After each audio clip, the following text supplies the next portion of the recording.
اعوذ باللہ من الشیطان الرجیم بسم اللہ الرحمن الرحیم نحمدہ وصلی علی رسولہ الکریم وعاقبۃ للمتقین وجنۃ للمحامین اما بعد۔ ناظرین کرام،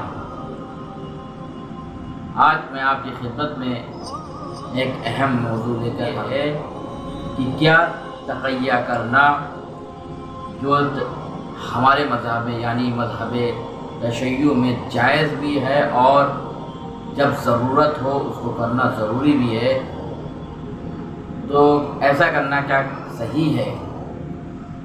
دیکھیے ذرا پہلے ہم اس چیز کو سب سے پہلے سمجھیں کہ تقیہ کہتے کسے ہیں۔ تقیہ کس چیز کو کہتے ہیں؟ اپنے اندر جو ایمان ہو اس ایمان کو چھپانا۔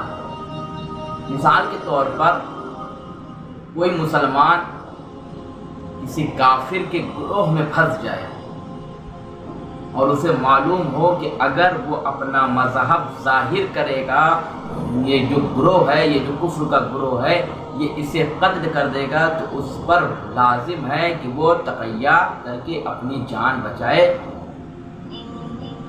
اسی طریقے سے کوئی شیعہ اگر وہابی کے گروہ میں پھنس جائے اور اس پر تلوار چلنے لگے یا اسے گولی مارنے کا ارادہ رکھنا جائے کہ اگر پھنس جائے اور اسے یہ خوف ہو کہ اگر ہم نے اپنا عقیدہ بتایا کہ میں عاشقان اہل بیت ہوں تو یہ ہمیں یہیں پر ختم کر دیں گے، تو ضروری ہے کہ اپنے عقیدے کو چھپا لے، بلکہ اپنے عقیدے کو ظاہر نہ کرے۔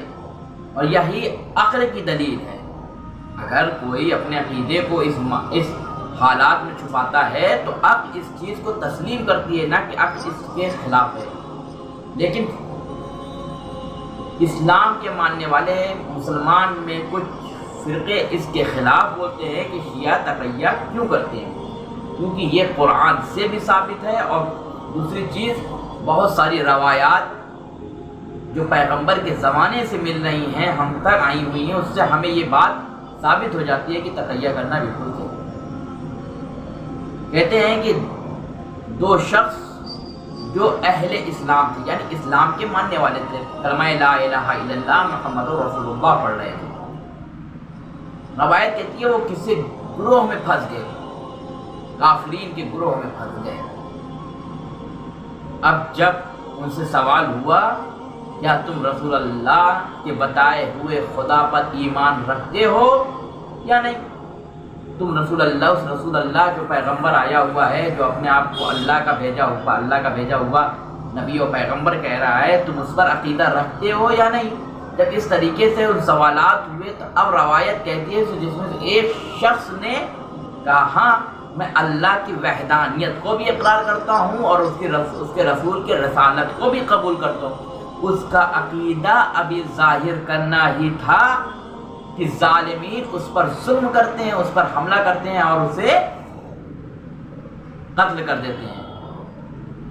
پھر اس کے بعد دوسرا شخص جو اس کے ساتھ موجود تھا، جب اس نے دیکھا یہ حالات ایسے پیدا ہو گئے تو اس سے جب پوچھا کہ اب تو بتا کیا تو اللہ کو مانتا ہے، خدا کو مانتا ہے، لا الہ الا اللہ کہتا ہے، محمد رسول اللہ کہنے والا ہے؟ تو اس نے فوراً انکار کر دیا کہ نہیں، میں لا الہ الا اللہ نہیں پڑھتا، میں رسول کی رسالت قبول نہیں کرتا، میں تو تم میں سے ہوں، جیسے تم ہو ویسے ہم ہیں، بلکہ ہم اس مسلمان نہیں ہیں۔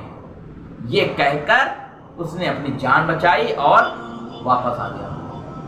وہ بڑا پریشان ہوا کہ آخر اس نے بہت بڑا گناہ کر دیا ہے، اس نے ایک گناہ کر دیا، اس نے اپنے عقیدے کو چھپایا ہے، یعنی اس نے گناہ کر دیا۔ وہ پریشان حال ہو کر رسول اللہ صلی اللہ علیہ وآلہ وسلم کی خدمت میں آیا اور عرض کیا یا رسول اللہ، ہم دو لوگ تھے اور ہم لوگ مصیبت میں پھنس چکے تھے، کافرین کے گروہ نے ہمیں پکڑ لیا تھا، ایک دوست میرے نے اس نے اپنے اسلام، اپنے مذہب کو، اپنے عقیدے کو ظاہر کیا اور اسے وہیں پر قتل کر دیا گیا۔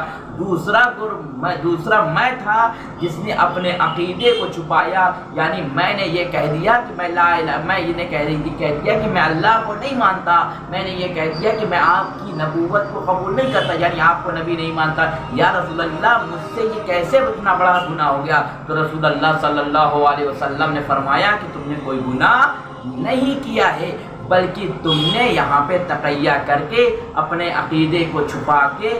تو کہنے کا مطلب یہ ہے کہ اگر تقیہ کرنا گناہ ہوتا، اگر تقیہ کرنا اہل اسلام کے لیے صحیح نہ ہوتا، مسلمانوں کے لیے صحیح نہ ہوتا، تو رسول اللہ فوراً منع کرتے کہ تم نے اپنا عقیدہ کیوں چھپایا. جس طرح وہ شہید ہو گیا تمہیں بھی شہید ہو جانا چاہیے تھا. رسول اللہ نے نہیں کہا، بلکہ کہا کہ رسول اللہ نے کہا تم نے اچھا کام کیا، بلکہ تم نے اپنا عقیدے کو چھپا کے اپنی جان بچا لی، کہ کوئی گناہ نہیں ہوا ہے. تو اب اس روایت سے ہم اخذ کریں، سمجھیں کہ تقیہ کیسے جائز ہے، تقیہ کیوں جائز ہے. لہذا تقیہ کرنا یہ قرآن سے بھی ثابت ہے اور روایات سے بھی ثابت ہے.